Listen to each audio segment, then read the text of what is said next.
धर्मम भजस्व त्यजलोक धर्मान जो कहा करके अपने पुत्र आदि का दृष्टांत से आपने समझाया, बहुत ही सुंदर। आगे इन्हीं के मुखारबिंद से सुनेंगे। चलिए पहले व्यास पूजन कर लेते हैं। राम जी वनवास गए। वनवास के 14 सालों को बदला तो नहीं जा सकता।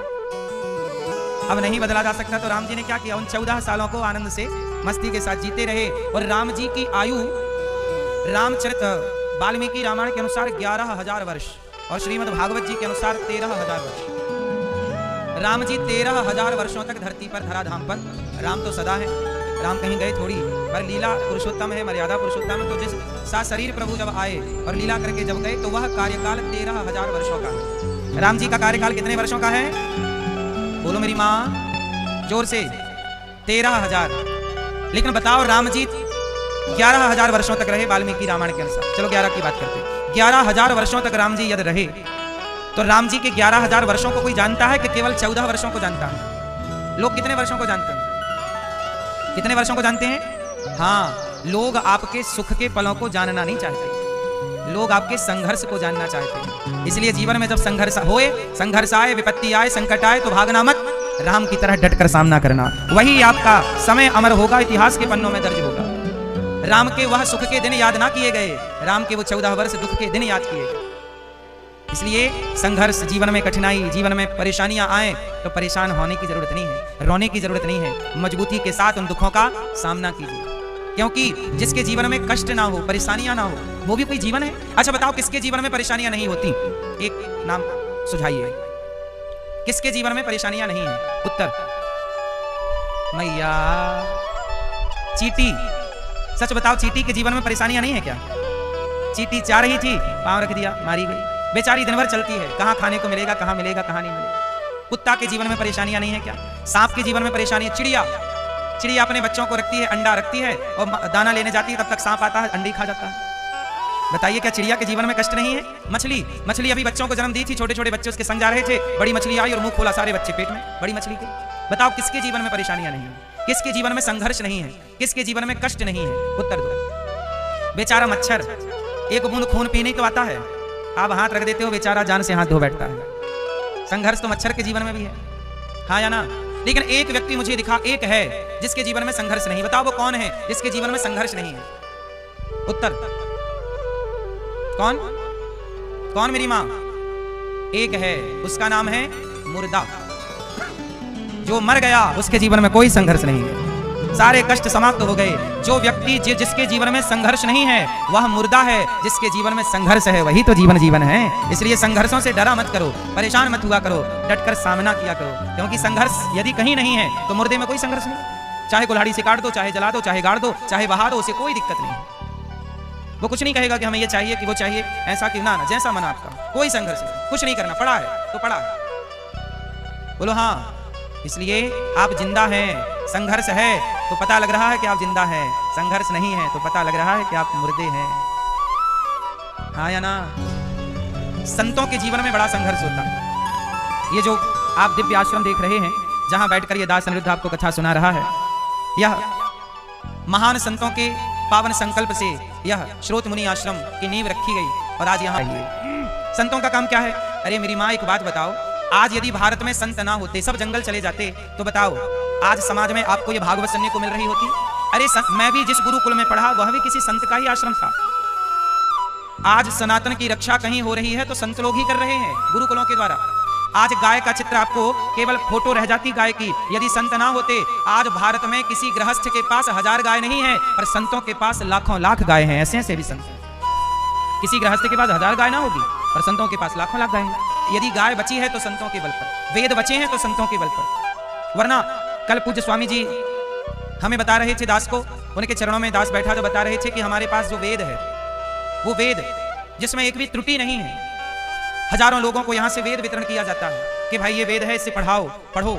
वरना जो बड़े बड़े छापने वाले हैं उनमें गलतियां रह जाती हैं छोटी मोटी, पर यहाँ चूंकि संतों ने संजोया है, संतों ने मेहनत की है, तो संत लोग ना होते तो ये वेद की रक्षा ना होती, गाय की रक्षा ना होती। भारतीय संस्कृति, आज संसार में देखो क्लब खुल रहे हैं, क्लबों में जाओ, अश्लील नाच गाना चल रहा है, जवान लड़का लड़की एक दूसरे के कंधे में हाथ रख के शराब पी के नाच रहे हैं। आपके पास पैसा आएगा तो आप क्लब बनवाएंगे, संतों के पास पैसा आता है तो गुरुकुल और गौशाला बनवा के राष्ट्र की सेवा करते हैं। ये संत लोग जंगल चले जाते तो आज ये संस्कृति जो यत्र तत्र कहीं कहीं कुछ कुछ हमें देखने को मिल रही है, ये संस्कृति देखने को भी नसीब ना होती। इसलिए इस धरती पे सबसे दानवीर, सबसे बड़ा पुण्यात्मा कोई है तो मुझे लगता है संत सबसे बड़े परोपकारी होते हैं। और स्रोत मुनि आश्रम जो भगवान की कृपा से युगावतार श्री वेद दर्शनाचार्य महामंडलेश्वर स्वामी श्री गंगेश्वरानंद जी महाराज, महामंडलेश्वर स्वामी श्री आनंद भास्कर जी महाराज जी की अध्यक्षता में यह 86वां होली महामहोत्सव कार्यक्रम हो रहा है, जिसमें यह दास अनिरुद्ध को भी सम्मिलित होने का अवसर प्राप्त हुआ। मैं भी साक्षी बन पाया इन महान संतों का, इन महान संतों के चरणों में बैठने का मुझे अवसर मिला। ये मेरे लिए परम सौभाग्य की बात है। संतों की कहते हैं ना, संत हृदय नवनीत समाना, भाग्योदयन बहुजन्म समर्जितेन सत्संगमं चलवते पुरुषो यदा वै। बड़े भाग्य पाए यही सत्संगा, बिना ही प्रयास हो ही भवभंगा। ये सत्संग, ये संतों का संग। सत्संग क्या है? संत प्यार करें तो भी सत्संग, और संत एक मुठिका मार दें तो भी सत्संग। कई बार आप आजकल लोग क्या कहते हैं, अरे संत तो बड़े गुस्सा वाले, उन्होंने डांट दिया, उन्होंने तो अरे संत केवल डांटते नहीं है, संत यदि मार भी दें तो सत्संग ही मानना चाहिए। ये हम नहीं कह रहे हैं, सुंदरकांड कह रहा है। आप लोग सुंदरकांड पढ़े कि नहीं? जब हनुमान जी लंका गए तो नाम लंकनी एक निश्चरी वहां लंकनी थी। जब जाने लगे हनुमान जी तो क्या कहा, मोर आहार जहां लगी चोरा ए चोर। क्या हनुमान जी बोले, वाह, हम चोरी का पता लगाने जा रहे तो हमें चोर कह रही है, और कुछ दिन पहले सच्ची का चोर गया था सीता माँ को चुरा के, तब तो तूने जाने दिया, तो तू सही नहीं काम कर रही है। चोर को तो घुसने देती है और चोरी का पता लगाने जाने वाले को रोकती है। तो हनुमान जी ने क्या किया, मुठिका एक महाकपि हनि, हनुमान जी ने क्या किया, मुठिका एक महाकपि हनि, एक मुठिका दिया ठूसा मुंह पे, और जब ठूसा मारा, मुठिका एक महाकपि हनि, रुधिर वमत धरनी ठनमनी, खून गिरने लगा। तब हाथ जोड़ के बोली, हे महाराज हो गया सत्संग। हनुमान जी बोले, बस बातों से मान नहीं रही थी, एक मुठिका दिया तो मान गई। कौन है तू? बोली, महाराज तात मोर अति पुण्य बहुता, देखे नयन राम कर दूता। मेरा बड़ा पुण्य है कि मैंने अपने नेत्रों से राम के दूत का दर्शन किया। जब ब्रह्मा जी ने रावण को वरदान दिया था, तब ब्रह्मा जी ने मुझसे कहा था कि जब किसी बंदर के, किसी व्यक्ति के एक मुठिका मारने से तू व्याकुल हो जाए तो समझ लेना कि लंका का नाश निकट है। मैं समझ गई कि आप भगवान के दास हैं। अब देखो, हनुमान जी ने मुठिका मारा, अब उसने कहा कि तात स्वर्ग अपवर्ग सुख धैर्य तुला एक अंग, तूल न ताही सकल मिली, जो सुख लव सत्संग। ये हम नहीं कह रहे हैं, वो कह रही है राक्षसी कि हनुमान जी आपने एक मुठिका मार के बड़ी, वो सत्संग समझ रही है, सत्संग हो गया। अच्छा ये बताओ, मुठिका से बुद्धि सुधर गई कि नहीं? बोलो हाँ। तो संत चाहे लाड़ करके, प्यार करके, कथा सुना के समझाएं या मुठिका मार के समझाएं, संतों का दरस परस कुछ भी हो, हाथी मिठाई का बना है, शक्कर का हाथी बना है, चाहे पांव खाओ, चाहे सूंड खाओ, चाहे पूंछ खाओ, सब मीठी है। संतों का संग किसी तरह प्राप्त हो, सबसे कल्याण ही होना है। संत से क्या होगा? कल्याण। इसलिए संतों के बारे में बड़ी बातें गोस्वामी जी ने और तमाम संतों ने कही है। इसलिए ये दास अनिरुद्ध भी कृतार्थ हुआ इस पावन से आश्रम में।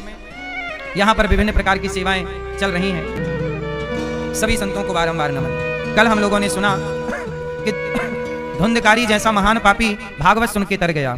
जिसे तरना है वो क्या करे? वो भागवत सुने।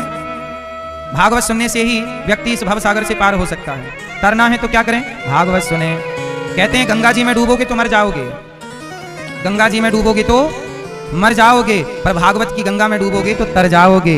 वहां तो गंगा में डूबने से आपकी गति होगी। कहते गंगा में डूब के मर जाए तो उसकी अधोगति नहीं होती, सदगति होती है। बात सही है, परंतु गंगा में डूबने के बाद आपके परिवार के लोग खोज करेंगे, रोएंगे। पर भागवत की कथा में डूब गए तो यहां मरने का कोई काम नहीं है, यहां क्या होगा? तरने का काम। इसलिए भागवत जी मारती नहीं है, भागवत जी तारती हैं। धुंधकारी भागवत सुन के तर गया, मर तो पहले गया था, अब क्या हुआ? तर गया। धुंधकारी परीक्षित जी शाप लगा तो मर तो पहले गए, पर सत्संग किया तो तर गए। इसलिए भागवत जी मारती नहीं है, भागवत जी तो तारती हैं। इसलिए जीवन में एक बार भागवत जरूर सुनना चाहिए। वेद व्यास जी महाराज यहाँ भागवत जी में अब मंगलाचरण कर रहे हैं।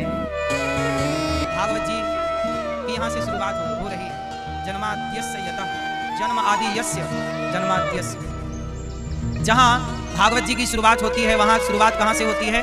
जन्म से। जन्मा, इसलिए भगवान क्या है? अजन्मा, और हम क्या हैं?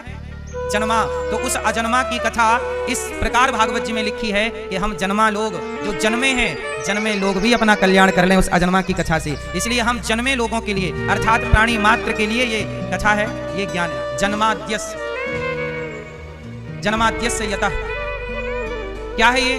किसका जन्म? कहते हैं कि भगवान जन्म और मृत्यु से परे है। एक बच्चे ने हमसे पूछा कि महाराज जी, हमारे पिता ये हैं, हमारी माँ ये है, बताओ भगवान के माता पिता कौन है? आप बताओ भगवान के माई बाप कौन है? मैया, सबके माँ बाप होते हैं कि नहीं? बिना माँ बाप का कोई होता है? तो बताओ भगवान के माँ बाप कौन है? कौन है? तो आपको यहाँ समझना चाहिए कि भगवान अजन्मा है। भगवान क्या है? अजन्मा है। इसलिए भगवान के माँ बाप नहीं, भगवान सबके माँ बाप हैं। जिसका जन्म होगा वो मरेगा, उसके माँ बाप होंगे जो जन्म लेगा। भगवान तो जन्म ही नहीं लेते, तो मरने का सवाल नहीं हुआ। भगवान जन्म नहीं लेते, क्या लेते हैं? अवतार लेते हैं, प्रकट होते हैं। भय प्रकट कृपाला तमद्भुतम बालक मम्मुजे क्षणम चतुर्भुजम शंख गदायुधायुधम। चतुर्भुज रूप में प्रकट होते हैं। भय प्रकट कृपाला दीन दयाला कौशल्या हितकारी।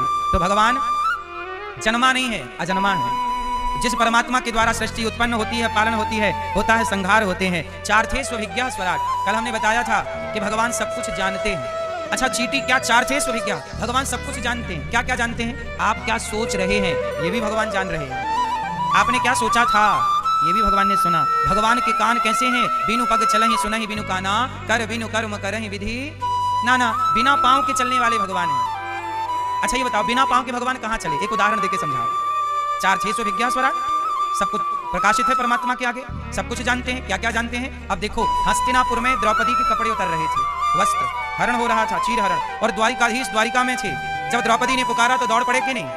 कहते हैं परमात्मा तो कण कण में है, वहीं से प्रकट हो गए। बात ठीक है, लेकिन द्रौपदी ने पुकारा, जब तक सबको बुलाती रही नहीं आए, और भगवान को पुकारा तो तुरंत आ गए कि नहीं? कान वाला व्यक्ति इतना सूक्ष्म कैसे सुनेगा? भगवान इतना सूक्ष्म सुनते हैं।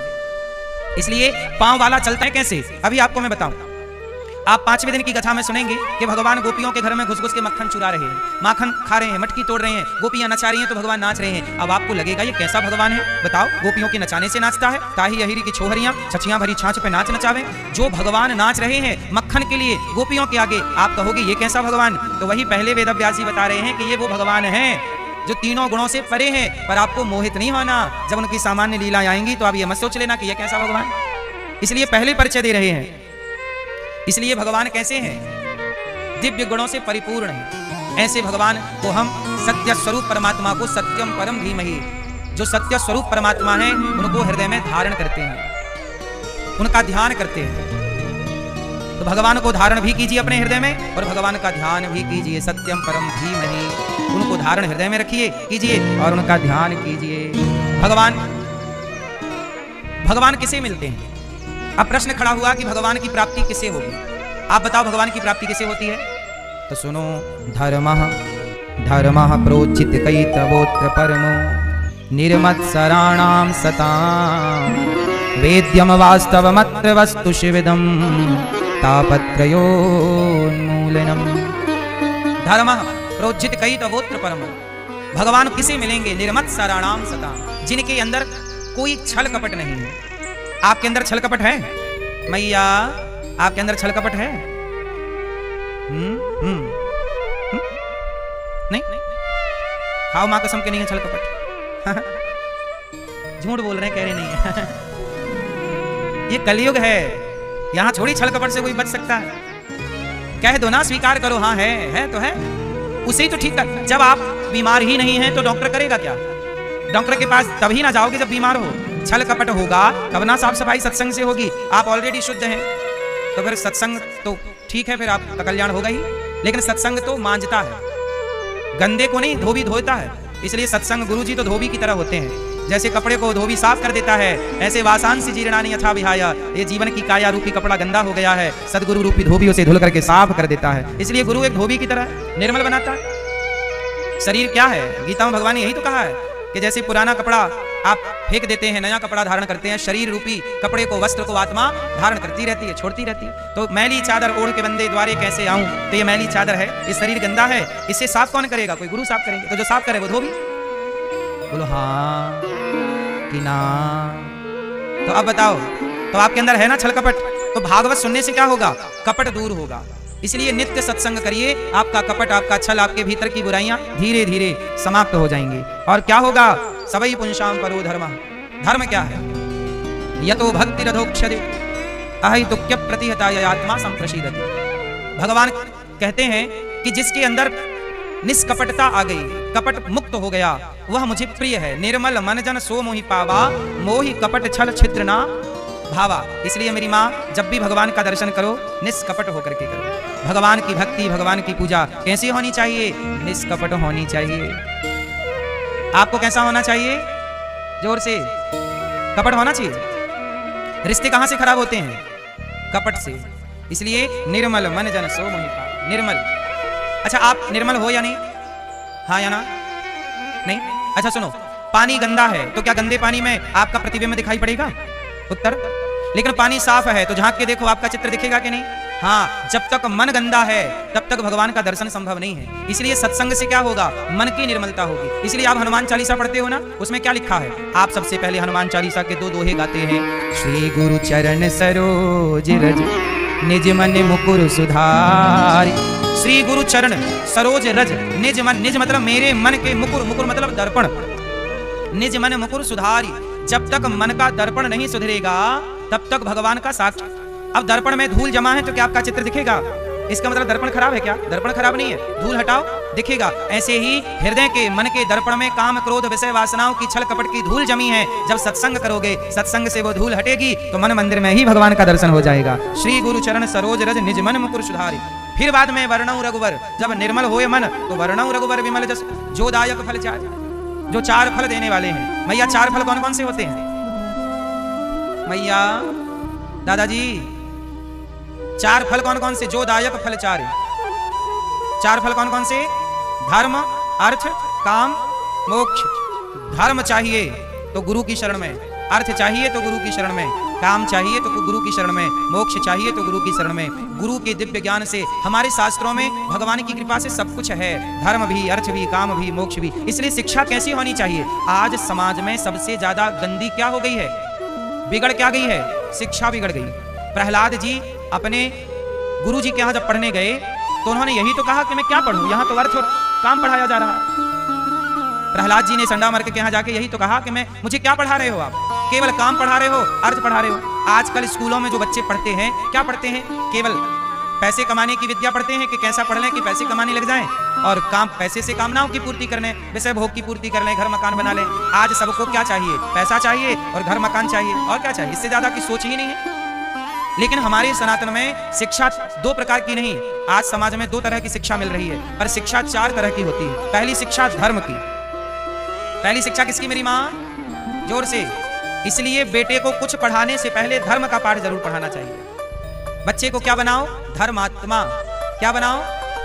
धर्म। धर्म पढ़ाओ। पराई स्त्री को देखना धर्म है क्या? चोरी करना धर्म है क्या? अरे धर्म को पढ़ लोगे तो अपने आप क्राइम समाप्त हो जाएगा, अपराध समाप्त, बलात्कार समाप्त हो जाएंगे। कब? जब धर्म को पढ़ लिया जाएगा। महाभारत में कथा है कि अर्जुन जब वनवास में थे तो 1 वर्ष उन्होंने अज्ञातवास में गुजारा। तो उत्तरा को अर्जुन ने ही संगीत सिखाया था।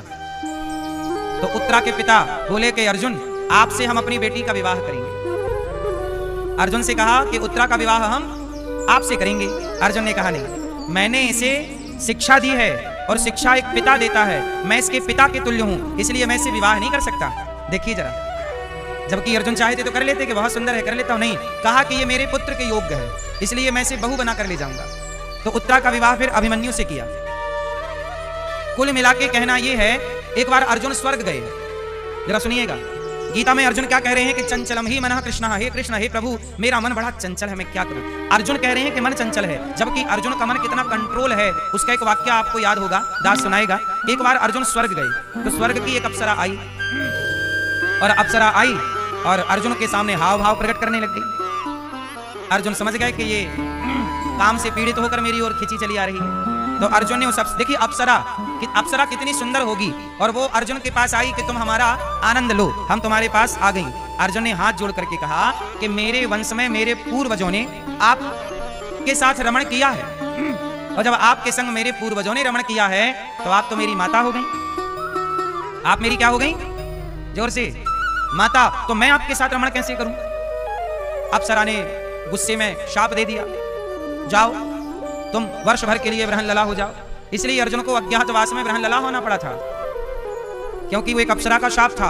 वह अर्जुन जो एक अप्सरा को देखकर भी जिनका मन परेशान नहीं हो रहा। आप में से कितने लोग ऐसे हैं कि पड़ोसन को देख लें तो मन चंचल हो जाता है? पड़ोसन को देखने के बाद लोगों का मन चंचल हो जाता है। अर्जुन का मन तो अप्सरा को देखकर भी चंचल नहीं हुआ। और वो अर्जुन क्या कह रहे हैं? चंचलम ही मना कृष्णा, हे प्रभु मेरा मन बड़ा चंचल है। तब भगवान श्री कृष्ण बोले कि चंचल मन को कंट्रोल करना है तो अभ्यासेन तो कौन्तेय, हे कौन्तेय, हे अर्जुन अभ्यास कर। अभ्यासेन तो कौन्तेय वैराग्येन च गृह्यते, तो वैराग्य और अभ्यास से, घर परिवार के मोह से बच जाओ और प्रैक्टिस धीरे धीरे अभ्यास, भगवान का चिंतन करो, कथाएं सुनो, संतों का संग करो, इससे तुम्हारा मन ठीक हो जाएगा।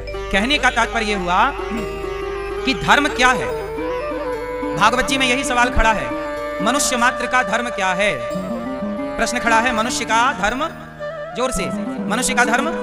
मैया आप बताओ आपका धर्म क्या है? क्या है आपका धर्म? भैया आपका धर्म क्या है? पीछे वाले दादाजी आपका धर्म क्या है?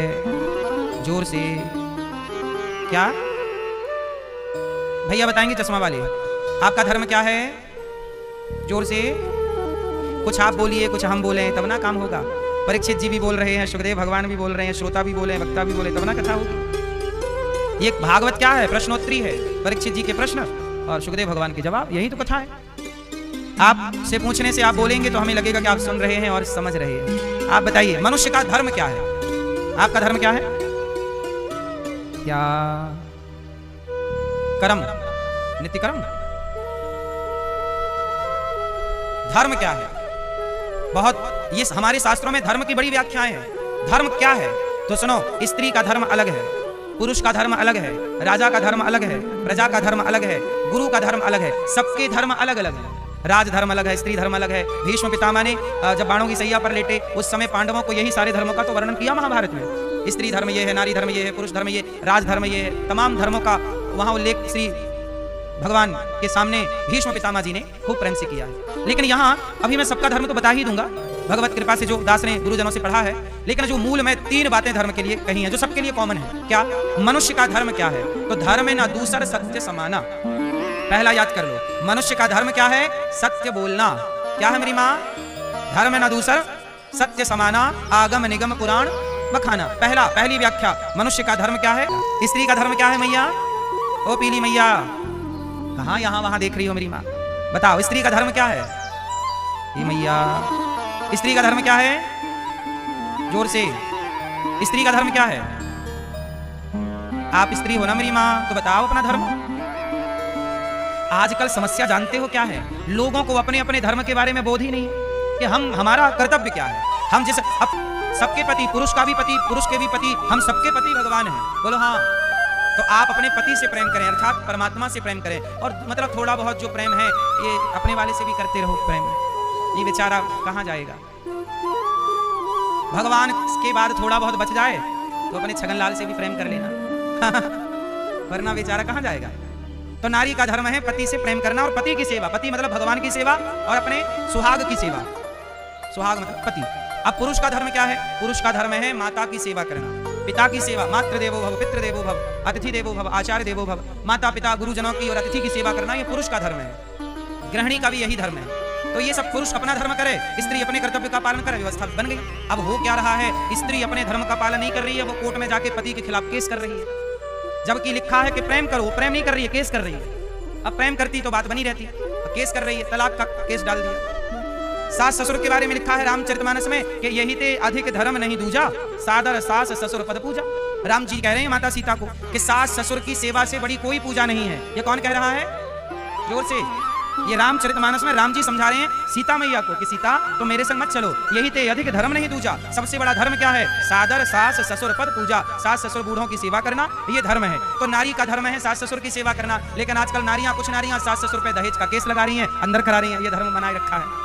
तो सब धर्म से भटक गए। जो जिसका कर्तव्य है वो ईमानदारी से पालन करे। अब रावण का सर्वनाश क्यों हुआ? अच्छा बताओ, रावण ज्ञानी है, पंडित है, पढ़ा लिखा है। अच्छा एक बात बताओ, क्या किसी की नारी को चुरा लेना धर्म था? उत्तर बोलो मेरी माँ। नहीं ना। रावण ने गलती क्या कर दी? पराई स्त्री का अपहरण कर लिया। क्या ये धर्म है? चाहे आप पढ़े हो या अनपढ़ हो, किसी के लिए भी ये बात शोभनीय नहीं है कि आप किसी की स्त्री को उठा लाएं। क्या ये धर्म है? रावण जैसे लोग जब धर्म से भटके तो सर्वनाश हो गया। जब रावण जैसे लोग धर्म से भटकेंगे और उनका सर्वनाश होगा तो तेरा क्या हाल होगा रे कालिया?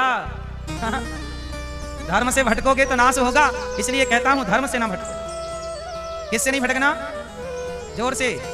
हाँ, धर्मो रक्षति रक्षिता, जो धर्म की रक्षा करता है तो धर्म भी उसकी रक्षा अवश्य करता है। राम के पास क्या है? धर्म। और रावण के क्या पास क्या नहीं है? धर्म। रावण के पास धर्म नहीं, राम के पास धर्म है।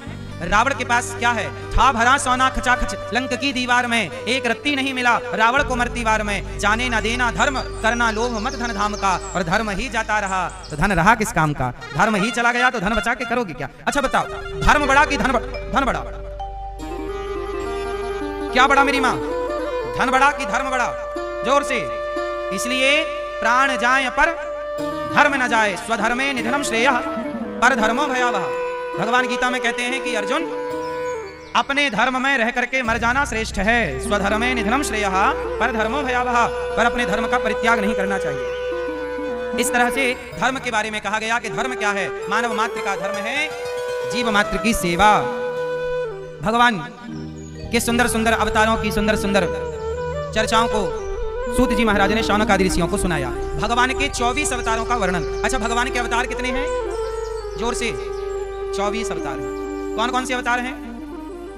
भगवान के 24 अवतारों में पहला अवतार है सनकादि, सनक सनंदन सनातन सनत कुमार। सनकादि नारायण नारद हरि कपिल देव श्री राम हंस हयग्रीव मोहिनी दत्तात्रेय सुखधाम नरसिंह वामन व्यास जी ऋषभ देव कौमार यज्ञ पुरुष धनवंतरी बुद्ध कल के अवतार प्रचु राजा बारह पुनी कृष्ण चंद्र भगवान परशुराम मत्स्य कमठ पद्म पुराण प्रमाण। तो भगवान के 24 अवतारों का वर्णन भागवत जी में है, और सारे अवतारों का कोई ना कोई उद्देश्य है। अच्छा, मुझे एक बात बताओ भैया, ये भगवान को 24 अवतार लेने की क्या जरूरत पड़ी? एक ही अवतार से काम करते रहते हैं ना। जैसे मुसलमान लोग कहते हैं कि हमारा तो एक अल्लाह है बस। अब कुछ लोग कहते हैं कि भाई आपके भगवान बहुत हैं। अच्छा बताओ, भगवान बहुत होते हैं कि एक ही होते हैं? कितने भगवान होते हैं? जोर से। कितने भगवान हैं? एक। तो फिर ये 24 अवतारों का क्या मामला है? क्या है ये? जब ईश्वर एक है तो एक ही आते, एक ही लीला करते, एक ही जाते। ये जरूरत क्या थी 24 की? तो इसका कारण जानना चाहोगे कि जरूरत क्या थी? हाँ या ना? तो सुनो, भगवान तो एक ही थे, एक ही हैं और एक ही रहेंगे। एको ब्रह्म द्वितीयो नास्ति। ईश्वर एक ही है, पर भगवान एक के अवतार बहुत सारे हैं। अच्छा, क्या जरूरत थी? तो उत्तर सुनो। जरूरत इसलिए पड़ी क्योंकि हमारे सनातन में जो दैत्य लोग थे ये बड़े ऊधमी थे। इन्होंने नाना प्रकार का उत्पात मचा रखा। अब देखो, हिरण्यकश्यपु ने वरदान क्या मांगा? हे ब्रह्मा जी वरदान दो। क्या? ना दिन को मरूं, ना रात को मरूं, ना अस्त्र से मरूं, ना शस्त्र से मरूं। किससे मरूं? किसी से नहीं। दिन को मरूं ना रात को मरूं। 12 महीने में किसी महीने नहीं मरूं। चैत्र वैशाख जेठ आषाढ़ सावन भादो कुमार कार्तिक अगन पूष माह फागुन कहीं नहीं। अब देखो, हो गया ना अमर। इनडायरेक्ट उसने यही तो मांग लिया, मैं अमर हो जाऊं। अब मुझे एक बात बताओ कि हिरण्यकश्यपु को मारने के लिए भगवान ने कौन सा अवतार नरसिंह अवतार लिया कि नहीं? अब मुझे एक बात बताओ, क्या हिरण्यकश्यपु को मारने के लिए राम अवतार लेकर आते तो क्या राम से मरता? जोर से। क्या कृष्ण अवतार से मरता? जोर से। मर तो किसी भी अवतार से जाता, पर ब्रह्मा जी के वचन को भी तो सत्य करना है भाई। ब्रह्मा जी ने जो वरदान दिया है उस वरदान की रक्षा करनी है, तो भगवान को अलग डिजाइन करना पड़ा अवतार, और नरसिंह अवतार बनके प्रकट हुए। तो जहां राम कृष्ण और वामन धनवंतरी मोहिनी कच्छप किसी अवतार से काम ना होता, तो एक अलग अवतार डिजाइन किया और नरसिंह बन के आए और हिरण्यकश्यपु को मारा। ना दिन को मारा, ना रात को, शाम को मारा। 12 महीने में किसी महीने नहीं मारा, तो 13वें महीने पुरुषोत्तम महीने में मारा। बोलो हाँ। अच्छा, एक बात बताओ, राजा बलि 99 यज्ञ कर चुके थे। यज्ञ को रोकने के लिए उस राजा बलि के यहाँ भगवान कौन सा अवतार लेकर आए थे? राजा बलि के यहाँ वामन। अच्छा बताओ, वहां क्या राम अवतार से काम होता? क्योंकि राम क्षत्रिय थे, भिक्षा मांग नहीं सकते थे। क्या कृष्ण अवतार से काम होता? कृष्ण भी भिक्षा नहीं मांग सकते थे। तो वहां पे एक अलग अवतार डिजाइन करना पड़ा और वामन बन के आए प्रभु। बोलो हाँ। क्योंकि वहां उसी अवतार की। अच्छा, जब समुद्र मंथन हुआ तो समुद्र मंथन में पहाड़ कहां जा रहा था? नीचे। तब कौन सा अवतार लिया था पहाड़ को थामने के लिए? जोर से, जोर से। मैया क्या बोलती तू? कौन सा अवतार? कच्छप अवतार, कछुए का। कछुए के अवतार से भगवान ने थाम लिया। अच्छा, एक बात बताइए, जहां कच्छप अवतार की जरूरत थी, क्या वहां राम अवतार से काम हो जाता? क्या कृष्ण अवतार से काम हो जाता? नहीं। भगवान को यह भी तो बताना था कि हम मनुष्यों के ही नहीं, मछली का अवतार लिया, कच्छप का अवतार लिया ताकि जलचर थलचर, और हंस का अवतार लिया ताकि जलचर नभचर सब जीवों को ये लगे कि भगवान हमारे हैं। जलचर जीवों को लगे कि ये मछली के रूप में हमारे, कछुए के रूप में हमारे, उड़ने वाले पक्षियों को लगे कि ये हंस के रूप में भगवान हमारे हैं। बोलो हाँ। हम मनुष्यों को लगे कि राम के रूप में हमारे, कृष्ण के रूप में हमारे, वामन के रूप में हमारे। बोलो हाँ। शेर वेर को भी लगे कि नरसिंह हमारे हैं, इसलिए राधे न राधे सिंह। तो भगवान के 24 अवतार हुए। हर अवतार के पीछे के विज्ञान है, साइंस है। भगवान ने इतने अवतार इसलिए लिए क्योंकि जहां जहां जरूरत पड़ती गई। हमारे भगवान ऐसे हैं कि भक्तों के लिए थोड़ा अपने आप को अलग अलग बना लेते हैं, कभी ऐसे कभी ऐसे। इससे भक्तों का क्या होगा कि भक्तों का भी मन लगा रहेगा। कोई राम की पूजा नहीं करता, चल भैया कृष्ण की कर ले। राम कृष्ण की नहीं करता, चल भैया भगवान नरसिंह की कर ले। नरसिंह जी की भी नहीं करता, चल भैया वामन की कर ले। वामन की भी नहीं करता, अनेक रूप रूपाय विष्णवे प्रभु विष्णवे, अनेक अवतार लेके आए। तुम्हें जो भाए, तुम्हें रामकृष्ण नहीं भा रहे हैं, चलो शंकर जी के चरणों में मन लगाओ, शिव जी से लग जाओ, इसी से कल्याण हो जाएगा। शिव जी नहीं भा रहे हैं, हनुमान जी में मन लगाओ, हनुमान जी से कल्याण हो जाए। ये कोई नहीं भा रहा, चलो माता जी के रूप में भालो, दुर्गा मैया, काली मैया, महाकाली, इनके रूप में दर्शन कर लो। बोलो हाँ, कोई तो रूप अच्छा लगेगा ना। हमारे भगवान के अनेक रूप इसलिए हैं कि किसी को ये जचता है, किसी को ये अच्छा लगता है, किसी को ये। तो आप भटको ना किसी रूप में मन लगा के अपना कल्याण। नदियां बहुत होती, नदी में नाव बहुत होती है, यमुना जी में नाव बहुत हैं, लेकिन हर नाव में इतनी ताकत है कि वो आपको पार लगा सकती है। हाँ या ना? जोर से किसी एक नाव पे चढ़ जाओ, पार लग जाओगे। ऐसे भगवान के नाम रूप अलग अलग हैं। जो नाम रूप भा जाए, अच्छा लग जाए, उसे पकड़ लो, उसी से भवसागर से पार कर जाओगे। इसलिए हमारे यहाँ ऑप्शन है, विकल्प है नहीं। हमारे सनातन में पंचदेव पद्धति है। आप 5 लोगों की पूजा कर सकते हैं। यदि आप किसी छठवे की पूजा कर रहे हैं तो आप गलत हैं। हमारे सनातन में कितने लोगों की पूजा की इजाजत है? जोर से पंचदेव बोलते हैं। पंचदेव कौन कौन है आपको पता है? मैया कौन? एक कौन? धरती, जल, दूसरे हैं अग्नि। अरे ये तो तत्व है, पंच तत्व। हम पंचदेव पूछ रहे हैं, तुम पंच तत्व बता रही हो। सुनो, सनातन में पंचदेव उपासना है। जो ये पंचदेव की उपासना नहीं समझेगा वो सनातनी रास्ता भटक सकता है। चाहे केला माँ हो, ज्वाला माँ हो, और चाहे शारदा माँ हो, जितनी भी माँ हैं भगवती हैं, कामाख्या माँ हो, त्रिपुर सुंदरी माँ हो, कोई भी माँ, वो इस दुर्गा में आ गई। तो ये पंचदेव, यदि आप दुर्गा मतलब माता जी की आराधना में लगे हैं तो आप सही हैं। विष्णु की उपासना में हैं आप सही हैं। शिव की आराधना में हैं आप सही हैं। गणेश जी की आराधना उपासना में आप सही हैं। आप सूर्य की उपासना आराधना में सही है। इन 5 के अतिरिक्त कहीं छठे आप लगे हैं तो आप गलत हैं। इसलिए लिखा है और देवता चित्त ना धरई, और देवता चित्त न धरई। चित्त पे सबको धरने की जरूरत। हम सनातनी लोग हैं, हम पंचदेव उपासना करते हैं। इसलिए ये पंचदेव का कॉन्सेप्ट सबको पता होना चाहिए। तो भगवान के 24 अवतार हैं। हर अवतार के रूप में, हर अवतार में कोई ना कोई कारण है। वेद व्यास जी महाराज उदास बैठे हैं, तब नारद जी महाराज आए। कहा कि उदास क्यों है? कहा कि क्या बताऊं, 17 पुराणों की रचना कर दी पर शांति का अनुभव हो नहीं रहा। तब नारद जी ने कहा भागवत की रचना कीजिए। दासी तब एक पंडित जी के यहाँ काम करती थी, झाड़ू पोछा का। पंडित जी के यहाँ एक दिन संत आ गए, तो संतों के यहाँ संतों की खूब सेवा हुई। तो नारद जी छोटे से थे, दासी के बेटे, तो संतों को देखकर नारद जी भी सेवा में लग गए। साधु संतों की पत्तल उठाना, कभी पाँव में तेल लगा देना, पाँव दबाना, कपड़े धुलना, जो एक बच्चे से हो सकता, वो संतों से बड़ा प्रेम करने लग गए और संतों की खूब सेवा करने लग गए। अब जब संतों के प्रेम में और सेवा में लग गए तो संत लोगों को लगा ये बालक तो बड़ा विलक्षण है, इसे कुछ ज्ञान देते हैं। तो संतों ने बच्चे को सत्संग सुनाना स्टार्ट किया, सत्संग कराया और उसे मंत्र दे दिया। नारद जी को संतों ने मंत्र दिया, नारद जी ने उस मंत्र का जाप किया। चतुर्मास पूरे हो गए। जब संत जाने लगे तो नारद जी ने कहा कि महाराज हमें भी ले चलो संग। संतों ने कहा कि आपको कहाँ ले जाएं? बोले जहां आप जाओ ले चलो। संतों ने कहा फिर चलो। और जब संतों के संग नारद जी चले तो नारद जी की जो माता थी वो दौड़ पड़ी, बेटा बेटा मुझे छोड़ के मत जाओ, मैं तुम्हारे बिना कैसे रहूंगी। तब संतों ने रोका कि अच्छा तुम अपनी माँ के साथ रहो, जब माँ का शरीर पूरा हो तब आप आ जाना। एक दिन क्या हुआ कि माता को सांप ने डस लिया, माँ की हो गई मृत्यु। अच्छा ये देखो ना, नारद जी का मन भगवान में लग गया। नारद जी भगवान से मिलना चाहते हैं पर माँ बाधा बन के खड़ी है। माँ को सांप ने डसा तो नारद जी ने सब उनका क्रिया इत्यादि कर्म किया और जंगल चले गए। और जो मंत्र नारद जी को गुरु जी ने दिया उस मंत्र का बड़ी श्रद्धा से जाप करने लगे। जब जाप करने लगे तो जाप करते करते जवानी बीत गई, बुढ़ापा बीत गया। जब बुढ़ापा बीत गया तो नारद जी का मन थोड़ा डगमगाया कि बताओ पूरी जिंदगी गुजार दी, दर्शन तो हुआ नहीं। तब आकाशवाणी हुई और नारद जी को एक झलक भगवान की दिखी और आकाशवाणी हुई कि शरीर से नहीं नारद जी, अगले शरीर से अगले जन्म में तुम्हें मेरी प्राप्ति होगी। और नारद जी अब पुनः जप करने लगे। हम लोगों में क्या कमी रह जाती है कि हम लोग जरा सा जप तप कर लें तो हमारा धैर्य टूट जाता कि हमने तो बड़ी तपस्या की, बड़ा नाम जप किया, भगवान तो मिले नहीं। भगवान मिलेंगे। नारद जी की जवानी गुजर गई। अच्छा बताओ माता शबरी को राम कब मिले? जवानी में कि बुढ़ापे में? बुढ़ापे में भी अंतिम पड़ाव में। बुढ़ापे में भी कब?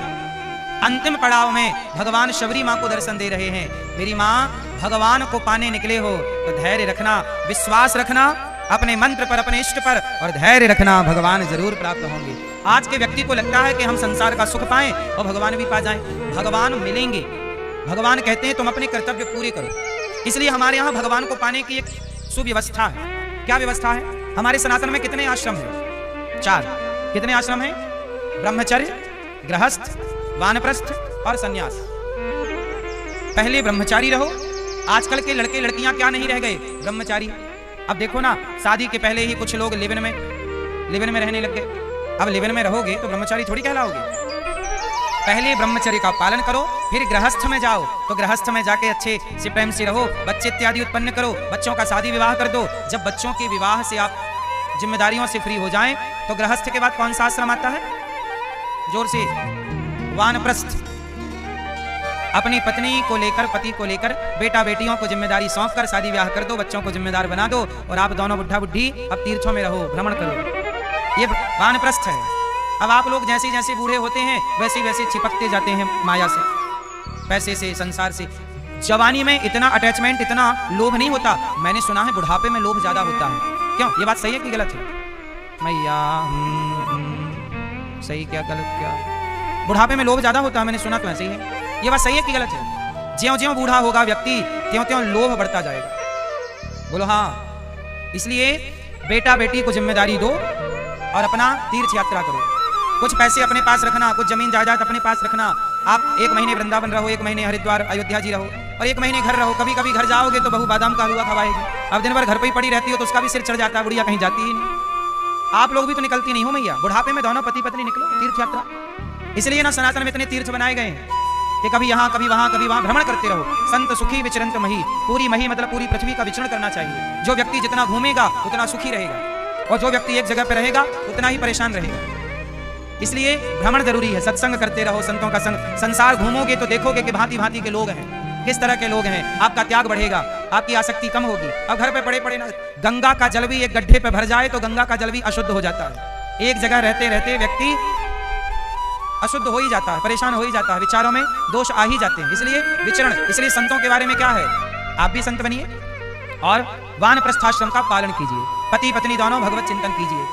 समय देखो, पैसा कमाना सही है पर कितना टाइम पैसा कमाएं? कमा लो, जोड़ लो, उसके बाद बच्चों को योग्य बना दो। अब बच्चे आपकी सेवा करें और आप प्रेम से भगवान का चिंतन। अब गई बहुत थोड़ी रही, नारायण अवचेत, काल चिरैया चुग रही, निज दिन आयु खेत। जो बचा है उसे भगवान के चिंतन में लगाओ। तो इस तरह का जीवन हम सबका होना चाहिए, सुव्यवस्थित होना चाहिए। अब हो क्या रहा है कि हम लोग छोड़ ही नहीं पा रहे हैं कुछ। अच्छा, नारद जी ने कहा कि मैं पहले दासी पुत्र था, संतों की कृपा से ब्रह्मा का पुत्र बनकर के प्रकट हो गया। वही दासी पुत्र क्या बन गए? ब्रह्मा जी के पुत्र, ब्रह्मा जी के बेटे बन गए और भगवान का चिंतन करने लग गए। ऐसे नारद जी कहते हैं, वेद व्यास जी आप भागवत की शुरुआत कीजिए। और नारद जी ने जब कहा तो वेद व्यास जी ने महाभारत के युद्ध से भागवत जी की शुरुआत की। वेद व्यास जी महाराज कहते हैं, महाभारत की चर्चा से भागवत जी को शुरू करते हैं। महाभारत, आप लोग जानते हैं महाभारत क्यों हुआ? मैया महाभारत हुआ कि नहीं? बोलो हाँ। आप कितने लोगों ने महाभारत देखा है? जोर से हाथ उठा के बताओ। अच्छा, जब महाभारत हो रहा था तो आप लोग वहीं दूर खड़े थे, क्यों?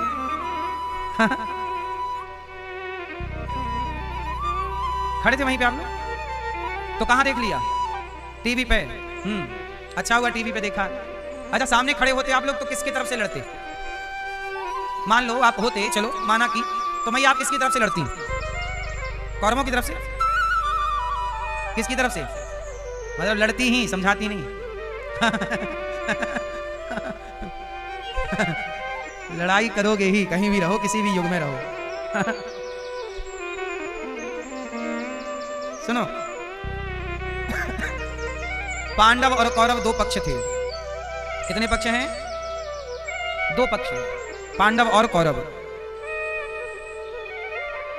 पांडव के पक्ष में भगवान कृष्ण है पांडवों के, और कौरवों के पक्ष में कौन है?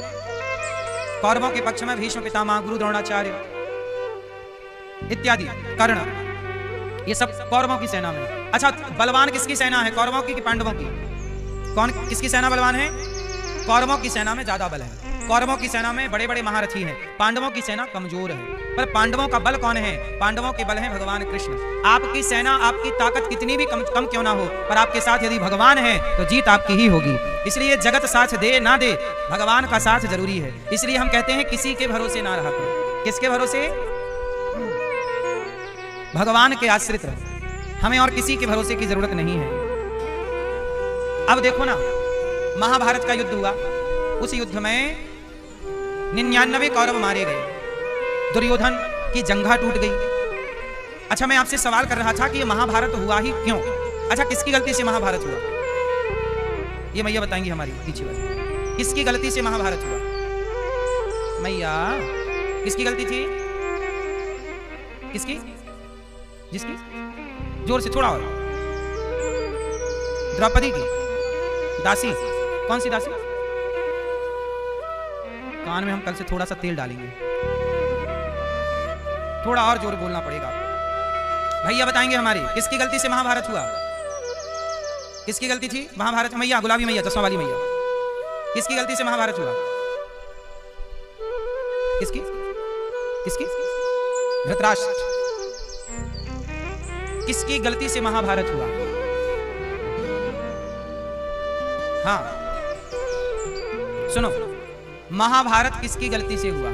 गलती बहुत लोगों की है, बहुत लोगों की गलती के कारण महाभारत हुआ, क्योंकि एक की गलती से नहीं होता कुछ। जब बहुत लोग गलती करते, एक की गलती तो क्षमा कर दी जाती है। अब किस किस की गलती थी मैं सबका नाम लेके बोलूंगा, आप सुनिएगा और फिर आप बताइएगा कि ये बात सही है या गलत है। महाभारत में पहली गलती थी, राजा थे धृतराष्ट्र, और धृतराष्ट्र की गलती क्या थी कि उनके आंखों के सामने एक नारी के कपड़े उतरते रहे और वो चुपचाप तमाशा देखते रहे। गलती तो राजा की मानी जाएगी ना, बड़ा है ना।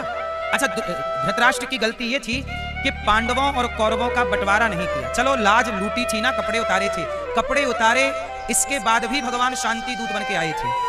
कपड़े उतारने की घटना के बाद जब पांडव 12 साल का वनवास, 1 वर्ष का ज्ञातवास पूरा करके आए, तो महाभारत ना हो इसके लिए भगवान कृष्ण शांति दूत बन के गए थे कि नहीं? बोलो हाँ। और क्या कहा था कि पांडवों को 5 गांव दे दो, पर दुर्योधन क्या बोला कि मैं 5 गांव नहीं दूंगा। यदि 5 गांव दे दिए जाते, बंटवारा कर दिया जाता, तो क्या महाभारत होता? सिंपल बात होता। इसका मतलब यह हुआ कि धृतराष्ट्र जी महाराज को बंटवारा करना नहीं आया। इसलिए आप लोगों से कहता हूं कि आप अपने मरने से पहले अपने संपत्ति का बच्चों को ठीक ठीक बंटवारा करके मरना। कहीं आप बिना बंटवारा किए मर गए तो फिर महाभारत होगा आपके घर में। इसलिए मरने से पहले बंटवारा कर दो। तो जितने बूढ़े लोग बैठे हैं सबसे प्रार्थना है, यहां से जाते ही बंटवारा करना। कर चुके हैं तो अच्छा है, और बंटवारा बिल्कुल बराबर का अच्छे से करना, सबको बता के बेटा ये राजी होना, ये तुम इसमें राजी होना, राजी मर्जी से, ताकि तुम्हारे मरने के बाद तुम्हारे बच्चों में प्यार मोहब्बत बनी रहे। ये ना हो कि एक दूसरे का खून बहाने को तैयार हो जाए। क्या कहते हो? सही? तो धृतराष्ट्र की गलती है कि नहीं? क्या गलती है? राजा होकर आप न्याय नहीं करते तो आपकी गलती है। न्याय करना चाहिए क्योंकि आप राजा हैं, लेकिन राजा कैसा है? अंधा है, और जहां अंधा राजा होगा वहां उम्मीद न्याय की कहां होगी? जैसे पहले का राजा अंधा था, ऐसे आज हमारे भारत का कानून भी अंधा है। आज भी उम्मीद नहीं है न्याय मिलेगा, आज भी उम्मीद नहीं है, तब भी उम्मीद नहीं थी। द्रौपदी को भी उम्मीद नहीं थी, आज भी उम्मीद नहीं दिखती समाज में। इसलिए आप लोगों से मेरी प्रार्थना है कि अपने बच्चों का बंटवारा, पहली गलती महाभारत की बंटवारा ना होना, ये गलती थी। दूसरी गलती, भीष्म पितामह का चुप रहना। किसका चुप रहना? भीष्म पितामह की इतनी मजबूरी क्या थी? अच्छा, मजबूरी क्या थी? पितामह की मजबूरी ये थी, आपको पता है भीष्म पितामह किनके बेटे हैं? किनके? गंगा पुत्र शांतनु नंदन। शांतनु जी का विवाह माता गंगा से हुआ।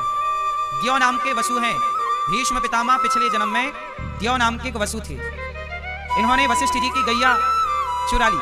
गैया इनको पसंद आई, गौ माता लेके चले गए और मांगा वशिष्ठ जी ने कि हमारी गैया, तो इन्होंने मना कर दिया। तो शाप दिया कि जाओ धरती पे जाना हो, देवता हो के तुम ये हमारी गौ माता का अपहरण करते हो, जाओ। तो शाप के कारण द्यौ नाम के वसु को भीष्म पितामह बनकर प्रकट होना पड़ा, और भीष्म पितामह बनकर के इन्होंने क्या किया? चुप रहे। वशिष्ठ जी पूछ रहे थे मेरी गाय कहाँ है, तब भी चुप थे। और आज इनसे पूछा जा रहा है कि द्रौपदी की साड़ी उतर रही है, क्या आपका चुप रहना धर्म है? तब भी आप चुप ही थे। इसलिए कहता हूं कि जब आप बड़े होकर के चुप रह लेते हैं, जहां गलत हो रहा हो वहां बोलना जरूर चाहिए।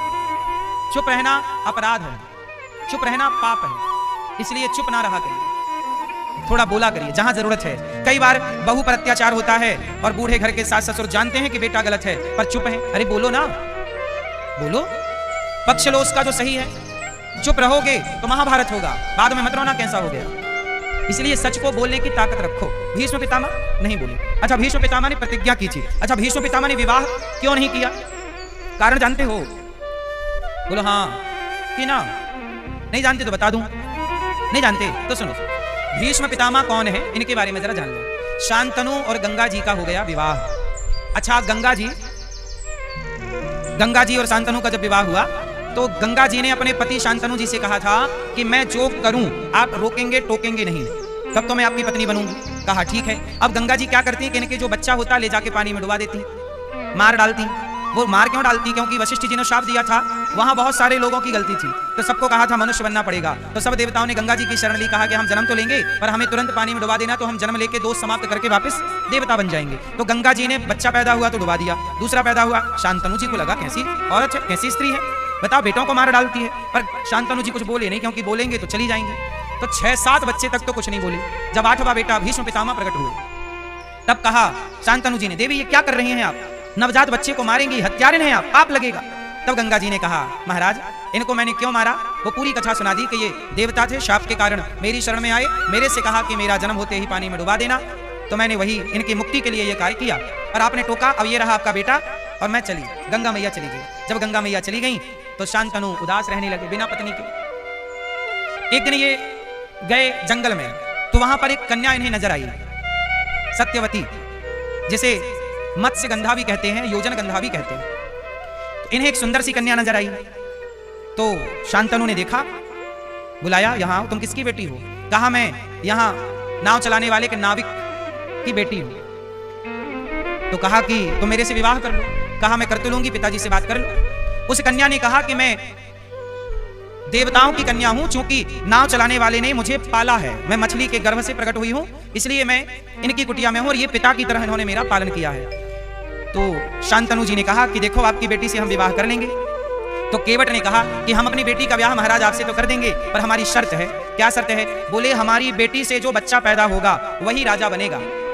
यदि इसी शर्त को मानना है तो मेरी बेटी से विवाह करो, वरना मत करो। शांतनु चले गए, क्योंकि शांतनु के पास ऑलरेडी गंगा का बेटा था भीष्म पितामह, तो राजा वही बनते। तो शांतनु ने ये बात छोड़ दी कि हमें करनी नहीं है फिर आपकी बेटी से विवाह, और वो चले गए। ये बात भीष्म पितामह को पता चली कि मेरे पिता को एक लड़की पसंद आई, पर मेरे कारण वो विवाह नहीं कर रहे। तब भीष्म पितामह गए उस लड़की के पास और जाके कहा कि आप मेरे पिता से विवाह कर लो। तो केवट भैया फिर आ गए। केवट ने कहा कि हम विवाह तो कर देंगे अपनी बेटी का आपके पिता से, परंतु इसका बेटा ही राजा बनेगा। भीष्म पितामह बोले ठीक है, मैं प्रतिज्ञा करता हूं कि आपकी बेटी से जो संतान उत्पन्न होगी वही हस्तिनापुर के राजा होंगे, ये वचन है मेरा। तब केवट ने कहा कि अच्छा चलो आपका विवाह होगा, जब आपका बेटा होगा तो आप अपने बेटे को राजा बाद में बना दोगे, उस बेटे को हटा के। भीष्म पितामह बोले नहीं, मैं प्रतिज्ञा करता हूं कि मैं विवाह ही नहीं करूंगा, अखंड ब्रह्मचर्य का पालन करूंगा। अपने पिता की खुशी के लिए भीष्म पितामह सदा कुंवारे रह गए और सत्यवती को लेकर के गए, पिता को दिया। पिता ने कहा कि पुत्र ये क्या है? कहा पिताजी आपका मन इनमें है, आप विवाह कर लीजिए, और इनकी शर्त मैंने मंजूर कर ली कि इनका बेटा ही राजा होगा और कोई राजा नहीं होगा, मैं अखंड ब्रह्मचर्य का पालन करूंगा। तब शांतनु ने कहा वाह बेटा, तुमने अपने पिता के सुख के लिए अपना सुख त्याग दिया, जाओ हम तुम्हें वरदान देते हैं, तुम तब तक नहीं मरोगे जब तक तुम्हारी इच्छा ना होगी। तो भीष्म पितामह को इच्छा मृत्यु का वरदान उनके पिता महाराज शांतनु ने दिया था।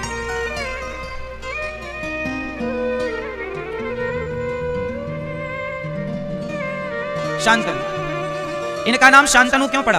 क्योंकि कहते थे कि कोई भी बीमारी हो, कोई भी समस्या किसी की भी हो, ये अपने दोनों हाथ किसी के सिर पर रख देते थे तो उसकी सारी समस्याएं खत्म हो जाती थी, सबका चित्त शांत कर देते थे। इसलिए इनका नाम पड़ा शांतनु, जो सबके तन को शांत कर देते थे, शांति देते थे, इसलिए इनका नाम शांतनु पड़ा। तो शांतनु पुत्र भीष्म पितामह। अच्छा, शांतनु के चित्रांगद और विचित्रवीर 2 बेटे हुए। उनमें से विचित्रवीर की तो बचपन में मृत्यु हो गई, चित्रांगद उनमें से एक जो है वो राजा बने, और भीष्म पितामह जो भी राजा बनता उस गद्दी की रक्षा भीष्म पितामह करते। उन्हीं की वंशावली में आगे चल के धृतराष्ट्र आए, पांडु आए और विदुर आए, है ना। कथा बड़ी लंबी है, पूरी चर्चा है। धृतराष्ट्र राजा है और धृतराष्ट्र के 100 बेटे, जबकि न्याय क्या था कि पांडु के जो बड़े बेटे थे, बड़ा बेटा राजा बनेगा, तो धर्मराज युधिष्ठिर राजा के अधिकारी थे, पर धृतराष्ट्र ने कहा कि मेरा बेटा दुर्योधन राजा बनेगा, तो बंटवारा कर दिया गया। दिल्ली, जिसे आज इंद्रप्रस्थ कहते हैं, इंद्रप्रस्थ को दिल्ली आज कहते हैं, वो पांडवों को दी गई, हस्तिनापुर कौरवों को प्राप्त हुई। पर जुआ में सारा जीत लिया छल से। तब भीष्म धृतराष्ट्र ने कहा कि तुम 12 साल का वनवास कर लो पांडव, 1 वर्ष का अज्ञातवास कर लो, हम आपका इंद्रप्रस्थ लौटा देंगे। जब ये वापस करके आए, कहा कि अब हमारा हक दो, तो देने से मना कर दिया।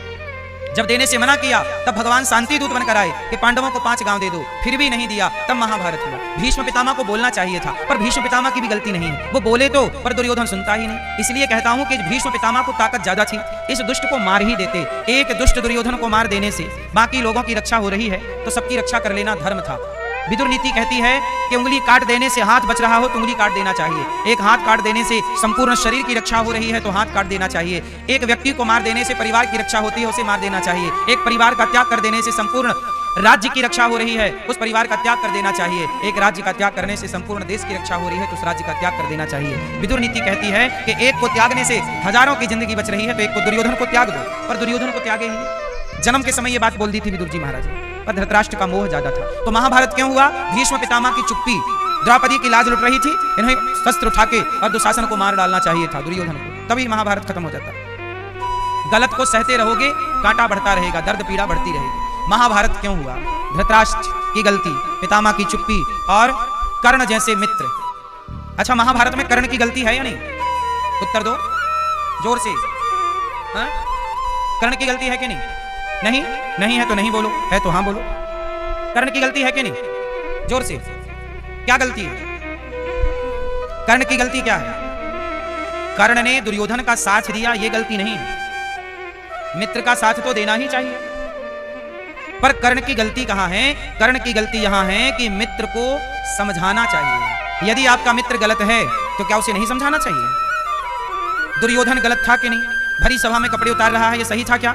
गलत था। तो कर्ण ने समझाया क्यों नहीं दुर्योधन को, यार ये गलत है किसी के कपड़े उतारना, ये गलती मत कर। गलती पे मना करना धर्म है, नहीं रोकेंगे तो अपराध बनेगा। इसलिए मित्र कैसा हो?